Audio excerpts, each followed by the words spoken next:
ஜெகபதி பாபு வந்து எனக்கும் வெங்கடேஷ்க்கும் எப்படி வந்து பகையாச்சின்னு சொல்றாரு. நல்லா கேளுங்க. இந்த ஃபிளாஷ்பேக் முடிஞ்சோன்னே யாரு அறிவு கட்ட முட்டாள் பீஸ்னு நீங்க சொல்லுங்க. எனக்கு ஒருத்தர் தெரியுறான். முதல்ல ஃபிளாஷ்பேக் சொல்றேன். அதாவது என்னன்னா, ஜெகபதி பாபு அப்பா வந்து டீ ஃபேக்டரி வச்சுட்டு இருக்காரு. நல்ல மனுஷன், டீ ஃபேக்டரி நல்லா ரன் ஆகிட்டு இருக்கு. ஆனால் ஜெகபதி பாபு நிறைய காசு பார்க்கணும்னு சொல்லிட்டு இந்த டீ ஃபேக்டரியில் வந்து கஞ்சாவை வந்து சேல்ஸ் பண்ணியிருக்காரு அவங்க அப்பாவுக்கு தெரியாம.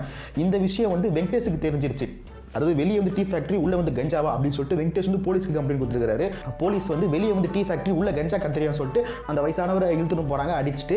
இந்த அவமானம் தாங்க முடியாம அந்த வயசானவர் செத்து போயிட்டாரு. இதுக்கெல்லாம் காரணம் யாரு? ஜெகபதி பாபு. அதாவது தான் அப்பா வச்சிருந்த டீ ஃபேக்டரியை நம்ம ரகசியமா கஞ்சா வியாபாரம் பண்றதுனால தான் நம்ம அப்பா செத்துட்டாருன்னு அவன் நினைச்சிருக்கணும். ஆனா அதை விட்டு போட்டு எவன் அவன் போட்டு கொடுத்துருவான் வெங்கடேஷ்.